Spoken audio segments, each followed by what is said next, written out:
Au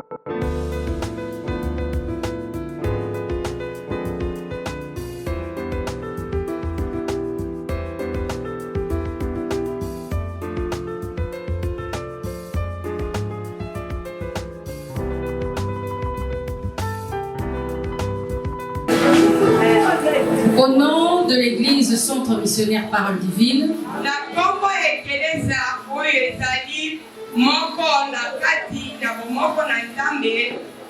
au nom de notre pasteur, le pasteur Manassé Nyongonto Télé,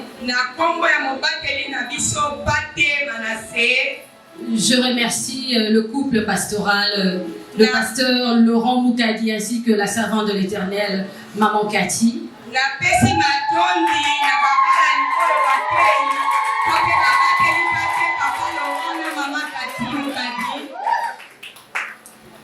Ce soir, nous avons un thème à développer. Le thème de ce soir nous dit que la femme sage bâtit sa maison. Et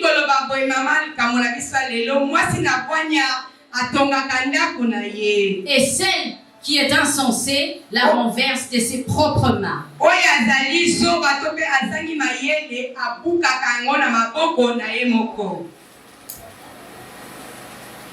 Nous allons prier. Éternel, nous te disons merci en ce soir. Parce que tu es le roi des rois. L'Éternel, nul n'est venu à toi et n'est rentré tel qu'il est venu. Éternel, nous demandons l'aide du Saint-Esprit en ce soir. Saint-Esprit, laisse que ta lumière nous éclaire. Saint-Esprit, dispose le cœur de tout un chacun. Laisse que la parole de ce soir puisse produire des fruits dignes de repentance dans nos vies. Éternel, laisse que toi seul puisses régner en ce soir. Éternel, nous parlons pour ta seule gloire. Que seul toi sois élevé en ce soir. Et que nous puissions disparaître. Dans le nom puissant du Seigneur Jésus. Amen. Amen.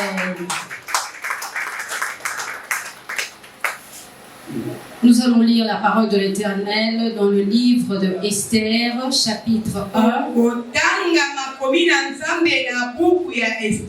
Chapitre 1,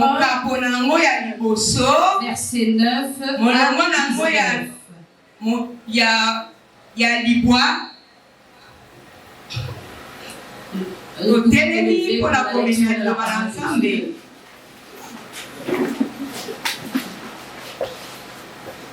Je lis au nom du Seigneur. La reine Vachi fit aussi un festin pour les femmes dans la maison royale du roi Assyrus.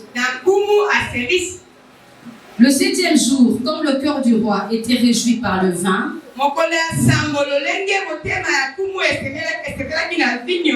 il ordonna à Mehuman,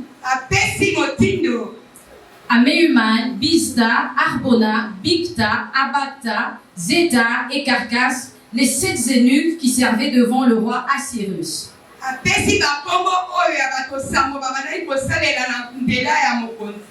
d'amener en sa présence la reine Vachi,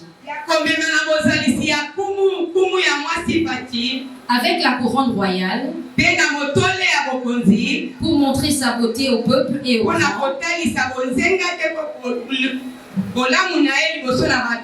car elle était belle de figure.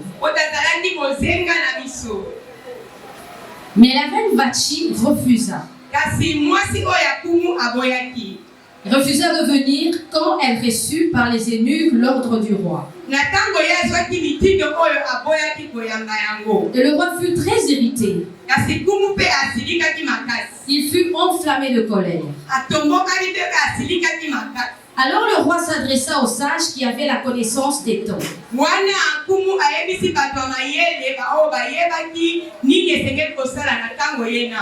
Car ainsi se traitaient les affaires du roi devant tous ceux qui connaissaient les lois et le droit.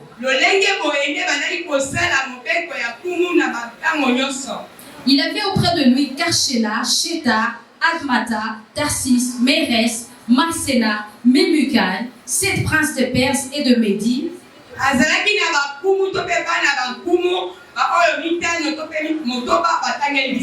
qui voyaient la face du roi et qui occupaient le premier rang dans le royaume.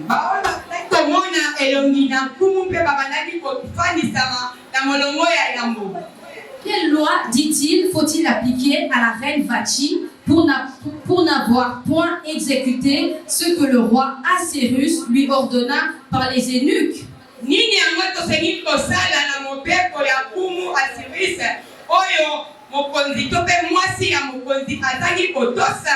Memucan répondit devant le roi et les princes: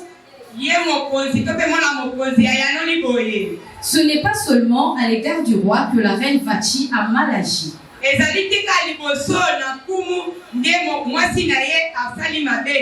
C'est aussi envers tous les princes et tous les peuples qui sont dans toutes les provinces du roi Assyrus.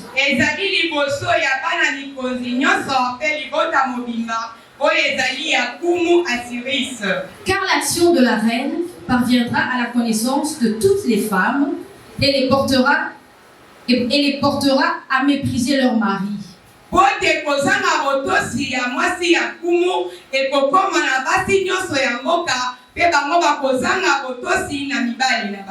Elles diront: le roi Assyrus avait ordonné qu'on amenât en sa présence la reine Vati,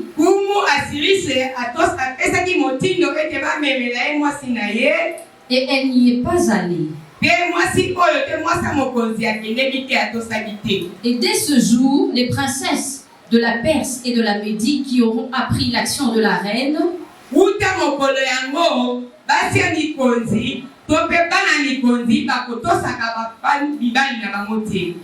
la rapporteront à tous les chefs du roi. De là, beaucoup de mépris et de colère.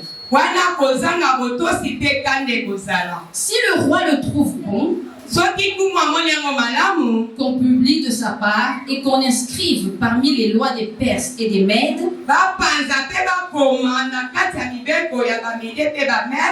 avec défense de la transgresser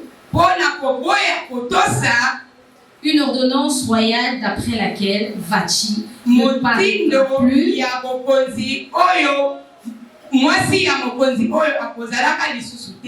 devant le roi Assyrus, et le roi donnera la dignité de règne à une autre qui sera meilleure qu'elle. C'est la parole du Seigneur.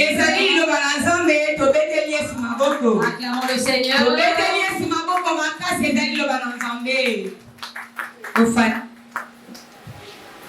Ces événements ont eu lieu à l'époque du roi Assyrus.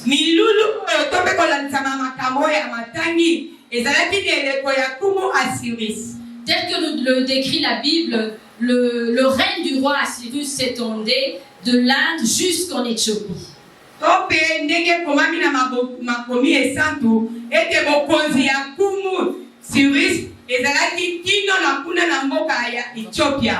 Donc nous comprenons que quelqu'un qui est roi depuis l'Inde, qui est en Asie,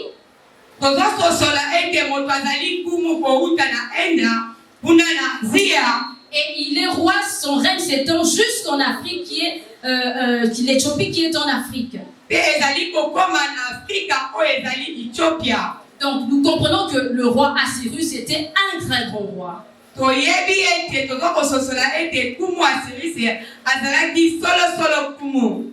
à ce jour, on peut même dire qu'il était plus que le président des États-Unis.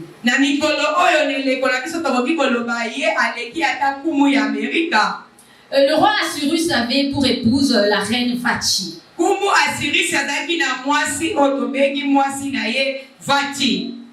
Le roi Assyrus avait organisé une fête de 180 jours.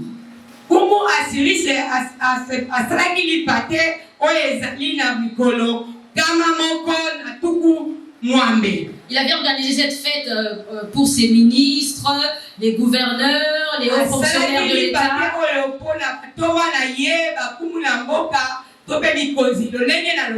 Et une fête qui dure 180 jours, une année à 365 jours. Donc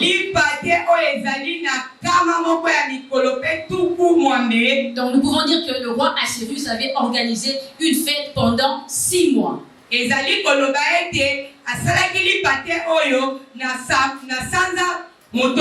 Donc c'était une très grande fête. Donc, comme disent les jeunes, c'était une méga fête. Et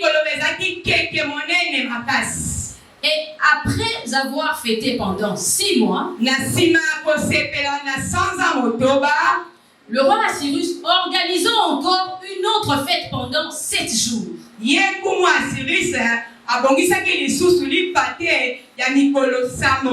Pour tous les peuples de son royaume. Et à cette même occasion, la reine Vati aussi a fait de même pour les femmes.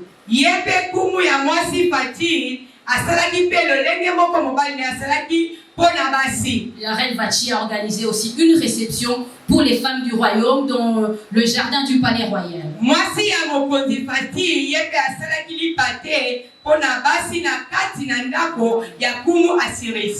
Et au 7e jour des festivités, la parole de Dieu nous dit que le cœur du roi était égayé par le vin.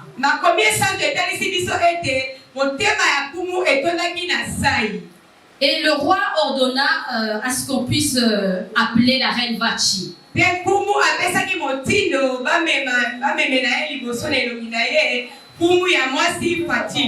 Le roi Assyrus a envoyé 7 eunuques.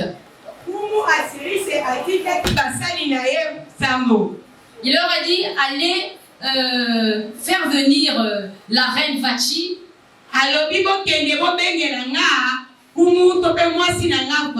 pour que je puisse montrer à quel point elle était très belle et qu'elle soit ornée de la couronne royale. Et lorsque les 7 eunuques sont allés appeler la reine Vati, la reine Vati refusa.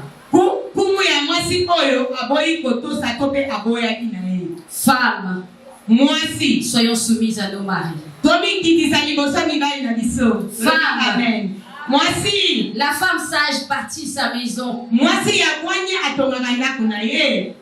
La reine Vati, 7 personnes, je dis bien 7. Donc 7 messieurs. Jusqu'à 7 messieurs se sont présentés devant la reine Vati. Lui disons, la reine mère, le roi a besoin de toi pour faire voir ta beauté et que tu sois ornée de la couronne royale. La reine Vati a refusé l'appel du roi. Les 7 eunuques rapportèrent la nouvelle au roi. Le roi en fut très irrité. Lorsque le roi en fut très irrité, il était tellement blessé dans son amour propre. Parce que si nous sommes en train de réfléchir, tel que nous sommes là, juste un exemple, le pasteur Laurent demande à 7 frères de l'église. Le pasteur Laurent dit aux frères de l'église, allez-y, appelez maman pasteur Cathy pour qu'elle vienne. Et 7 frères vont chez la maman Cathy et maman Cathy refusent. Mais la Bible dit que la reine Vati était belle de figure. Certes, elle était belle de figure. Mais tel que nous dit la Bible, elle a refusé l'offre du roi, l'appel du roi. Donc, elle n'était pas belle de l'intérieur. Bien qu'elle était trop belle, elle était trop sûre d'elle. Mais la reine Vachi n'avait pas l'humilité. Or, la parole de Dieu nous dit l'humilité précède la gloire. La reine Vachi, elle était belle de figure. La reine Vachi, elle était belle de figure. Mais elle n'avait pas les fruits du Saint-Esprit. Elle n'avait pas la patience. La reine Vachi refusa. Tel que notre thème nous le dit. La femme sage bâtit sa maison. Mais l'essentiel la détruit de ses propres mains. La reine Vachi a commencé à détruire son couple. Et le roi, tellement irrité, blessé dans son amour propre, mais comment la femme que moi j'ai épousée, comment elle peut me faire honte, refuser mon appel? Il est encore allé en parler à d'autres personnes dans le royaume. La Bible dit le roi est allé consulter 7 princes, des Mèdes et des Perses. Et il leur a dit, qu'est-ce que la loi dit par rapport au refus de la reine Vachi à mon appel?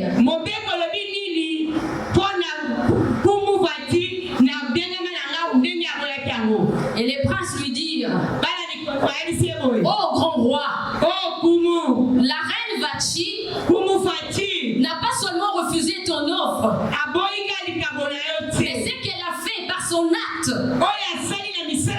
elle a manqué de respect à tous les princes du royaume,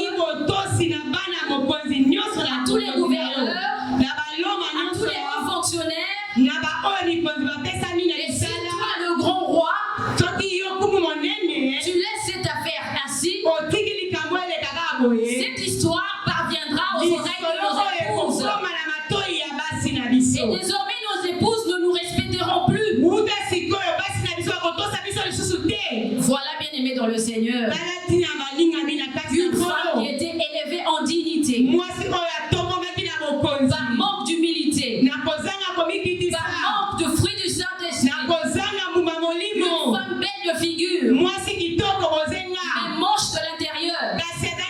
La reine Vachi a commencé à détruire son couple. Acclamons le Seigneur. Soyons dans la joie.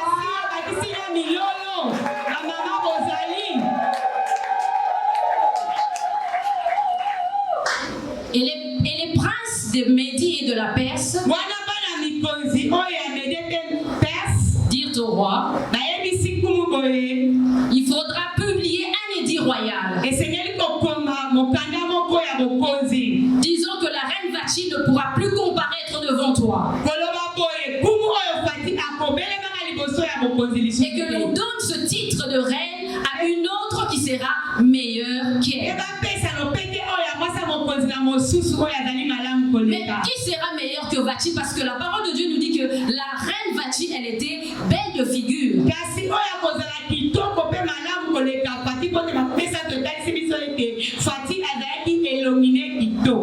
Bien qu'elle était belle de figure, mais celle qui sera meilleure que Vachi, elle sera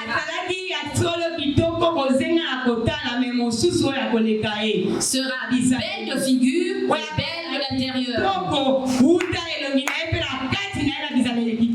Celle qui va remplacer la reine Vachi en dignité sera une femme belle de figure et belle de l'intérieur.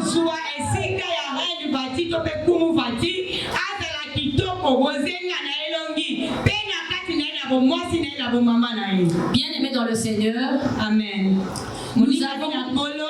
Nous constatons et nous avons suivi à quel point une femme qui était élevée en dignité, la femme d'un grand roi dont le règne s'étendait de l'Inde jusqu'en Éthiopie.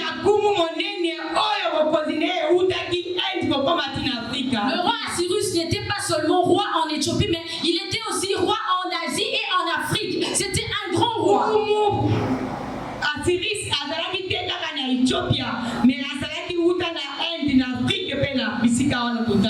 par manque d'humilité, par manque des fruits du Saint-Esprit, cette femme trop sûre d'elle est devenue un sujet d'opprobre. La reine Vati est devenue un sujet de honte pour tout un royaume, pour toute une génération. La preuve, nous en parlons même aujourd'hui. Raison pour laquelle je nous exhorte, bien aimés dans les Seigneurs, d'après le thème qui nous a été donné, la femme sage bâtit sa maison et l'insensé la renverse de ses propres mains. Si nous voulons bâtir, Christ doit être au centre de nos vies. Si nous voulons bâtir, tel que nous le dit la parole de Dieu, la femme sage bâtit. Et la parole de Dieu nous dit que la crainte de l'Éternel est le commencement de la sagesse. Si nous voulons bâtir, nous devons aimer notre prochain. Si nous voulons bâtir, tel que le dit la parole de Dieu, dès lors nous avons reçu Christ dans nos vies comme Seigneur et Sauveur. Voici les choses anciennes sont passées et voici toutes choses sont devenues nouvelles. Parce que toutes choses sont devenues nouvelles, nous devons abandonner la calomnie. Parce que toutes choses sont devenues nouvelles, nous devons abandonner la médisance. Bien-aimés dans le Seigneur, nous fréquentons l'église le dimanche et puis la semaine.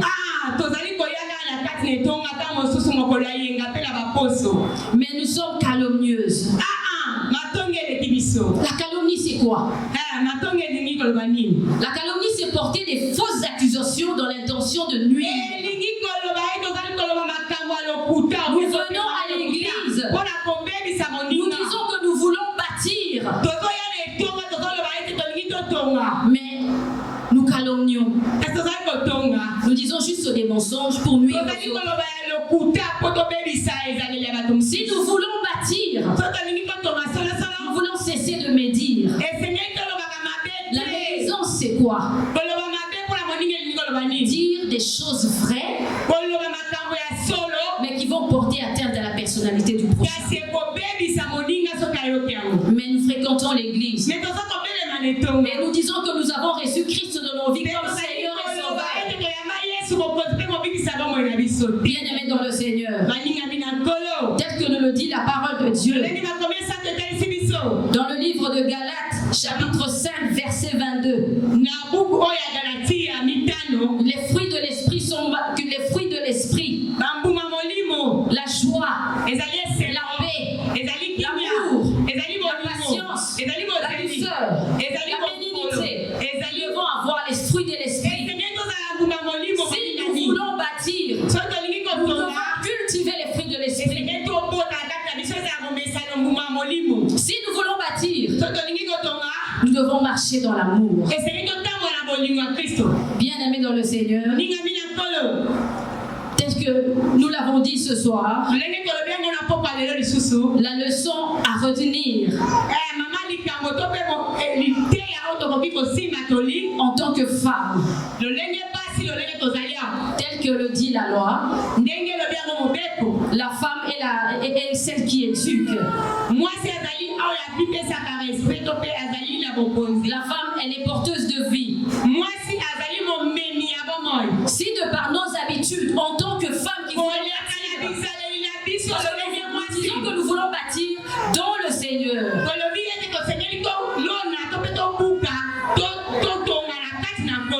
nous devons avoir une bonne attitude.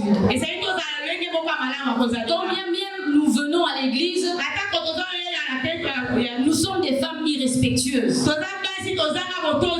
l'église, on ne se respecte pas. On a tendance à oublier que le respect est mutuel.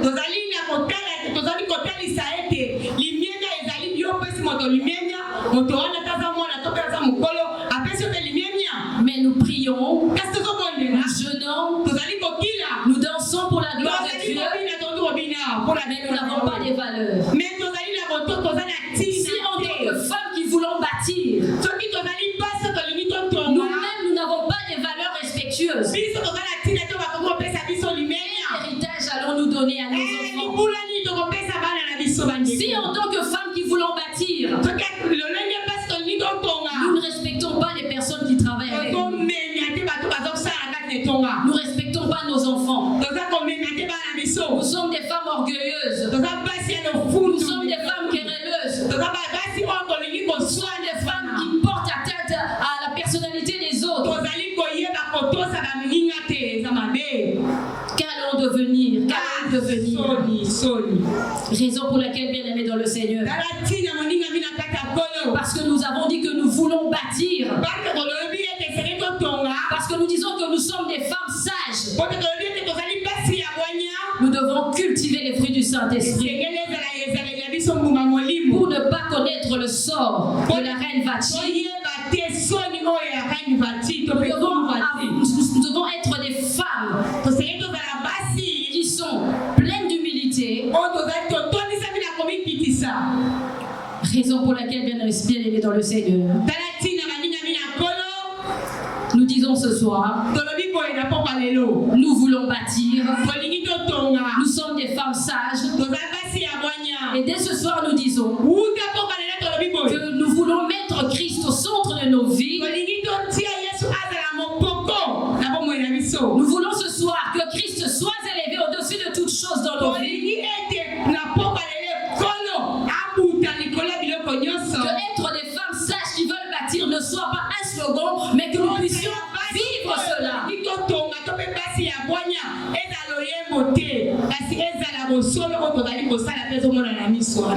Que l'Éternel nous bénisse.